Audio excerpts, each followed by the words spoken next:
Hey guys, Dylan from the Geek Duo here, and today I'll be bringing you my reaction to My Hero Academia Season 5, Episode 10, titled That Which is Inherited. Midoriya and Shinzo face off for the first time since the sports festival in the last fight of the class battles. Now, this is the episode with the biggest implications. Well, I don't actually know if it's the episode, but this is the fight with the biggest implications for the rest of the story. Because what happens here in this fight, and also a couple things that happen afterwards, are very important for the majority of the upcoming events in the series. So let's get this started in 3, 2, 1, go. There we go.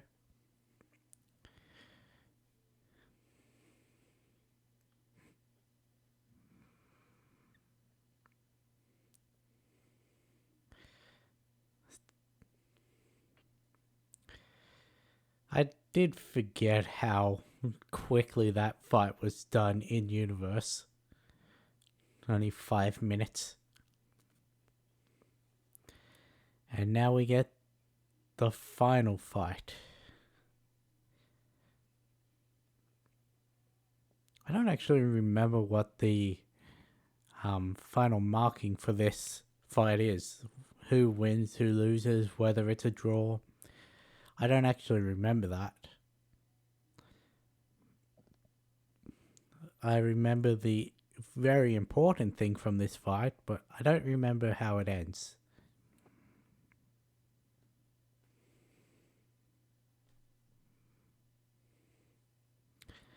It's sad that this is probably one of the last episodes we're going to have this opening for. It's also one of the last episodes we're going to have this ending for. I like this ending.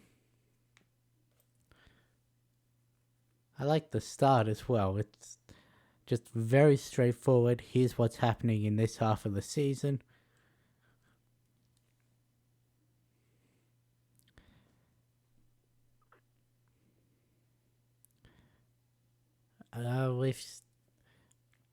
Okay, so we've got Monoma and Shinzo,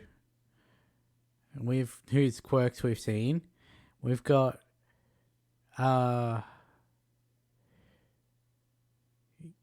Yui and Reiko. We've actually seen one of their quirks. We've seen Yui's quirk, though we didn't know it was hers. And we've got the portly fellow.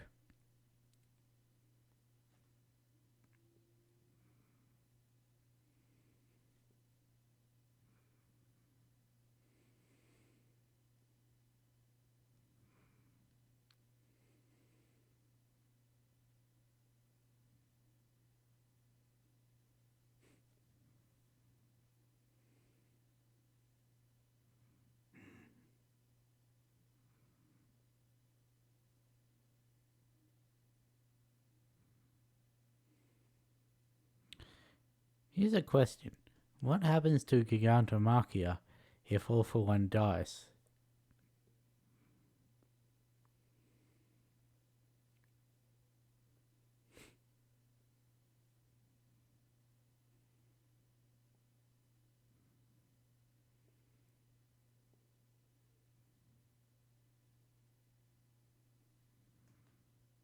I wonder what that could mean.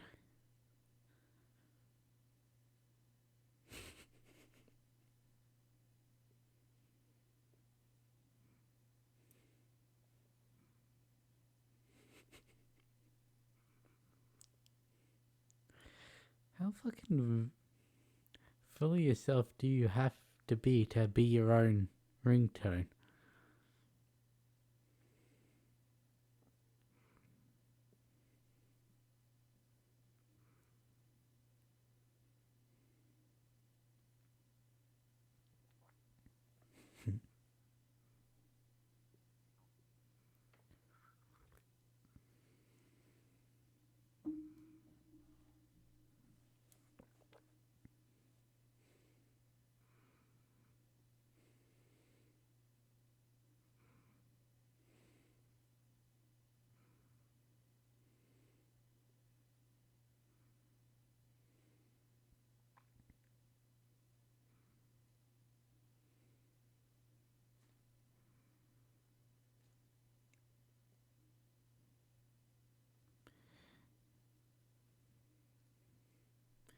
So it wasn't time when it was Shimura's power. It wasn't time when it was All Might's power.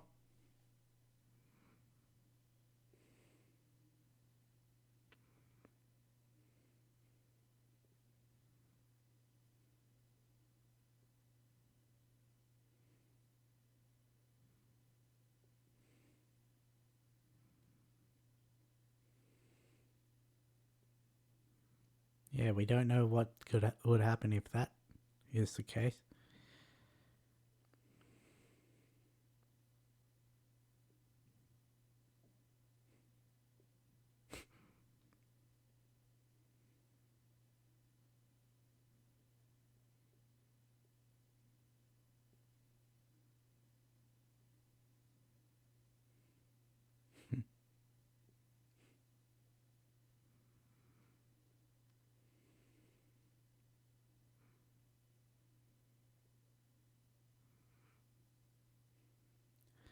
I mean, if it was if he was like Bakugo, that wouldn't have worked.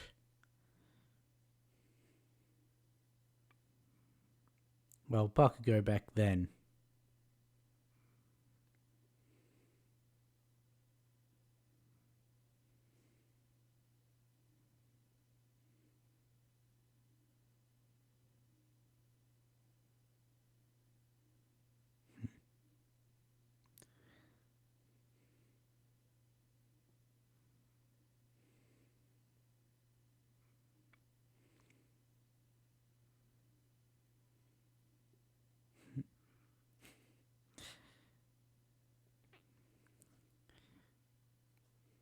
Yeah.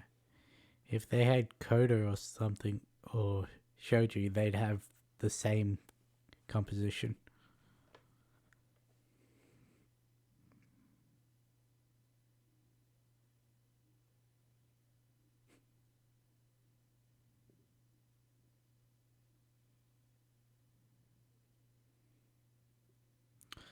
I'd love to be able to jump like that.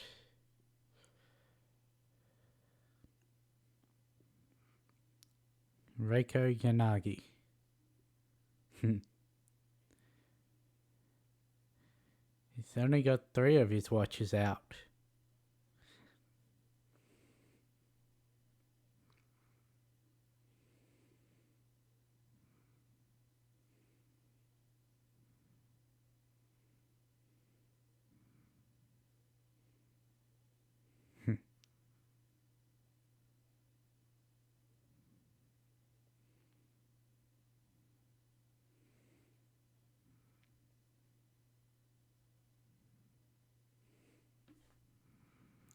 Monomo is very efficient at getting into other people's heads.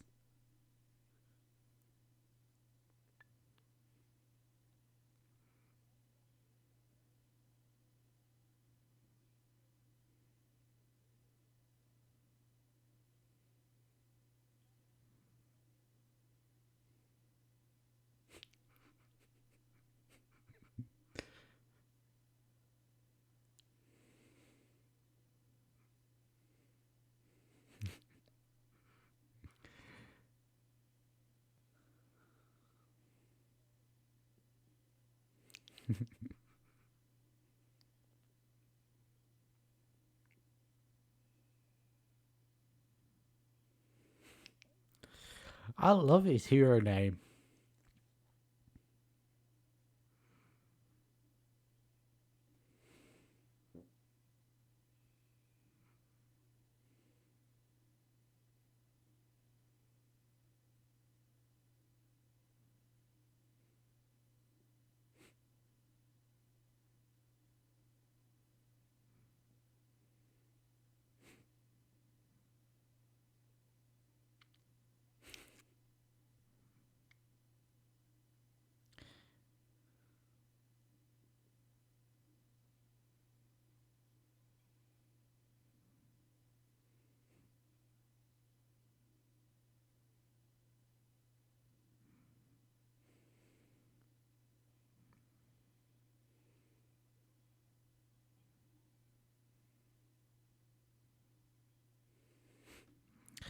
I don't get her hero name.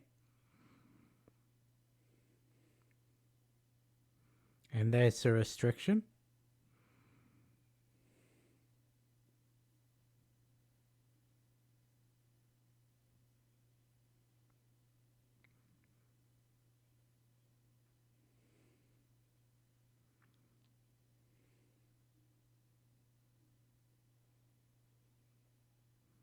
See, she even has the same hand thing. She was actually Uraraka's prototype.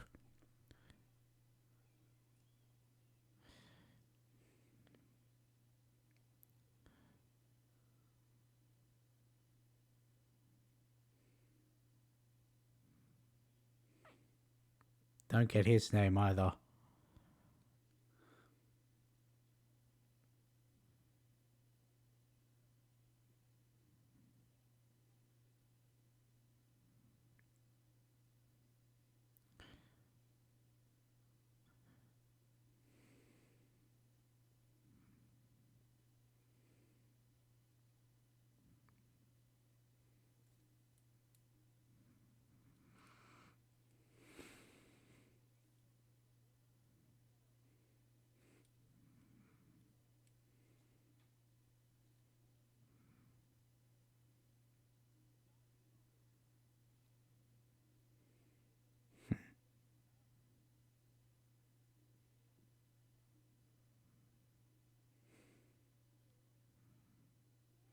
No, that's something he's sensitive about.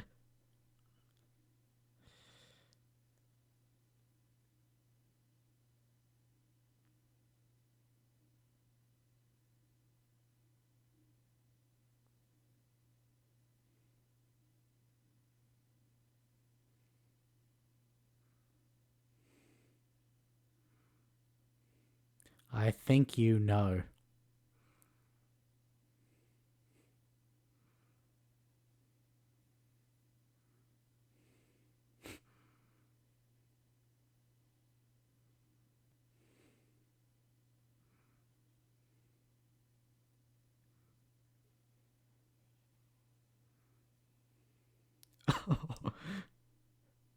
That's a smart way to use that power.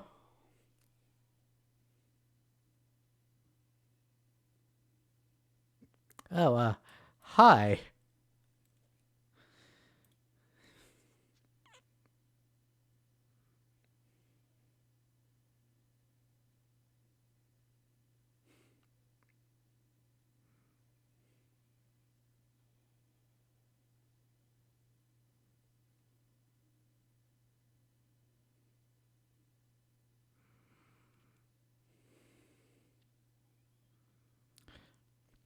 You can't control it, it's attacking indiscriminately.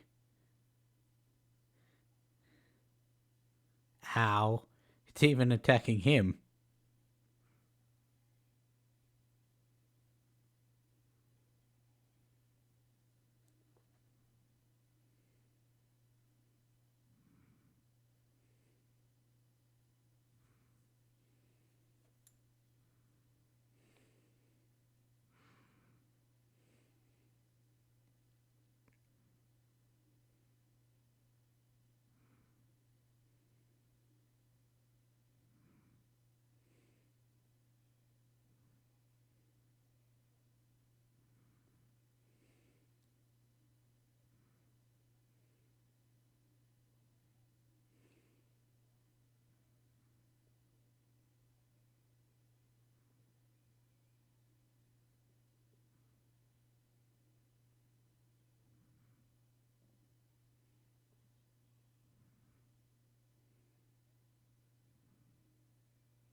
I have no idea what that was. But she's trying to katara it.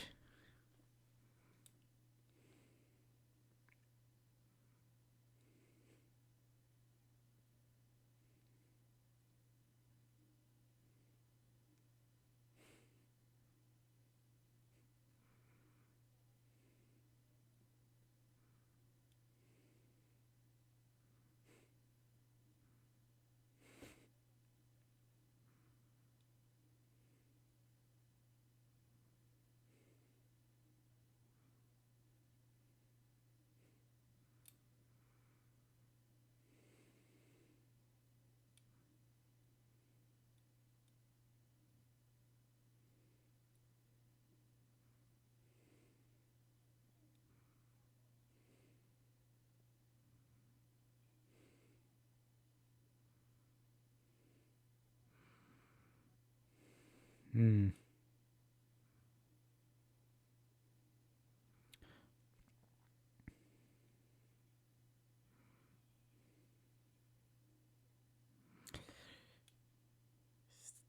See, I don't see how people can say her character is only there to be in love with Midoriya.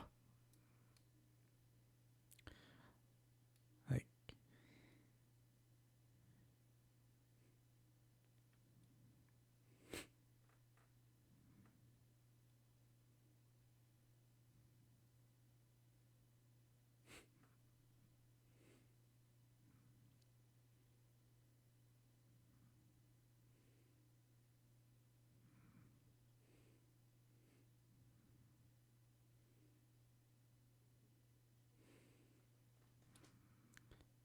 then help your enemy. Well, opponent.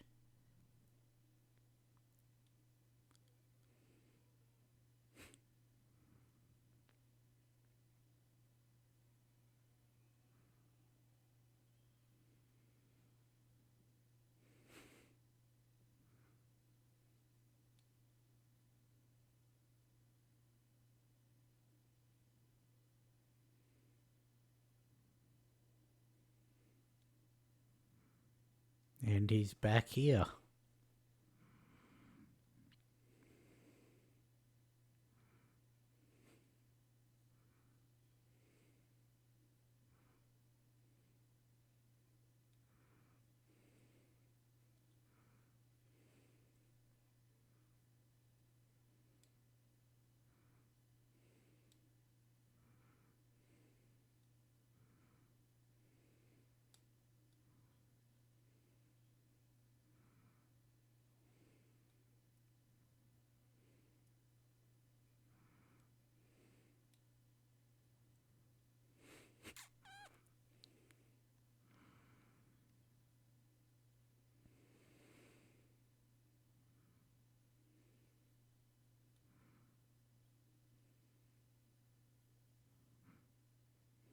That's right.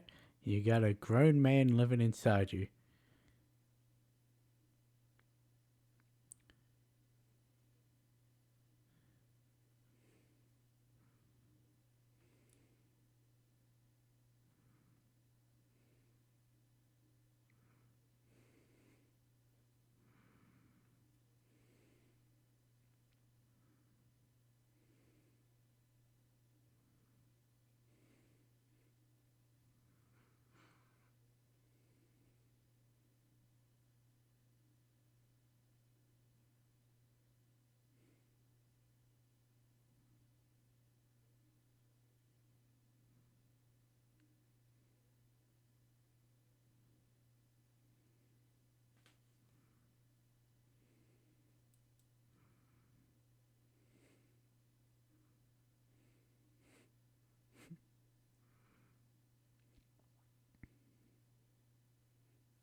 It is a cool quirk.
From 0 quirks to 7 quirks. Technically 8.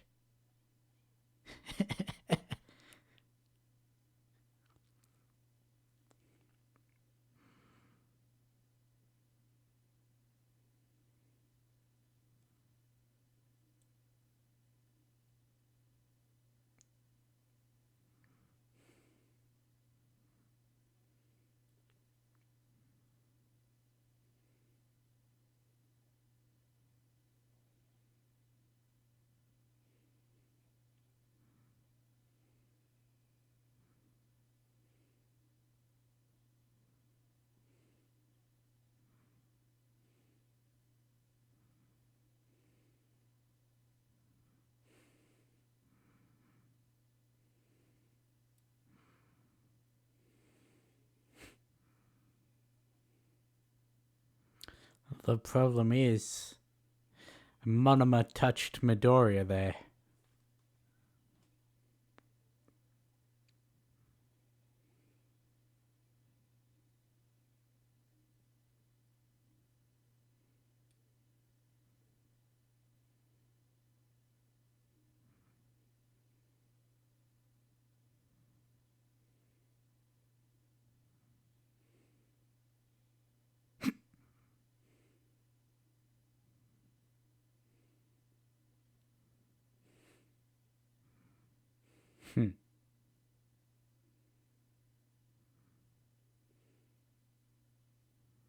Let them fight.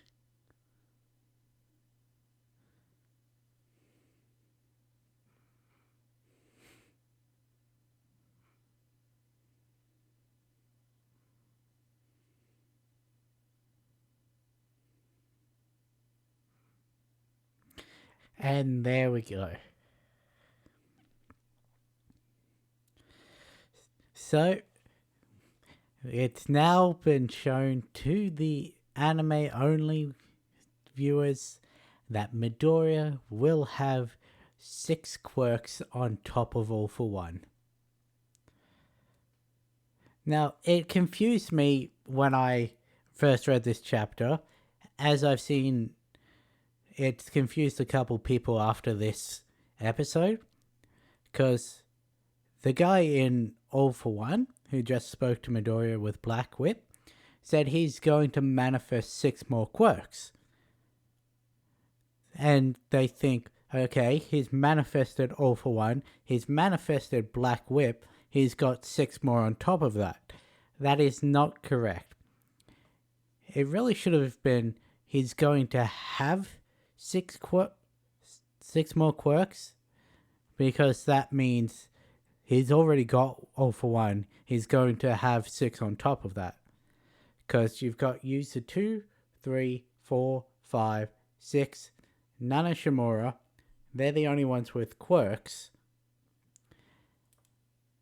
And he already had All for One from the first user, so that's 7 total. 8 if you count the 2 parts of that.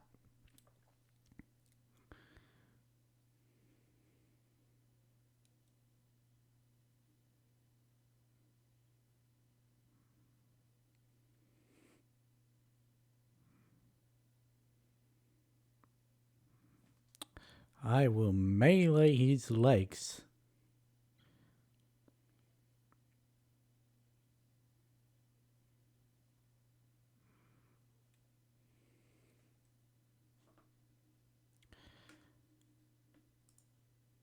But yeah, so I'm not going to tell you who that guy in All for One is. I'm not going to tell you which placement in the All for One line he is. I'm not even going to tell you what the applications of his quirk is. But just know that he is one of the 6 quirks he was talking about Midoriya manifesting. It's also, he straight out says that because the quirk is a part of All for One, which stockpiles and amplifies power, quirks are power that can be taken and amplified. His quirk has now passed through as many people that came after him but before Midoriya, and has the amplification of Midoriya on top of it. So I really should have just said everyone after him. But yeah, so Midoriya has its base power plus as times that by as many people that came after the original wielder of Black Whip, in whichever way, whether it's like a, how do I say this? Whether it's just a flat times it by the number, or put it to the power of how many people that come after it. That's not been explained, so I can't touch on that, but whichever the correct calculation is, that's how much stronger Midoriya's Black Whip is to that original user's Black Whip. And the same goes for Nana's quirk. The same goes for the other 4 users whose quirks is yet to develop. So, yes, he's got a lot of varying powered quirks. We know that Nana, her quirk would only have been raised 2 times to get to Midoriya. However, it also had the all for one of 6 people to amplify it within Nana to then be amplified 2 times to Midoriya. So it's inconsistent as to what, well, it's unknown as to whether Nana's quirk, when it gets to Midoriya, would be relatively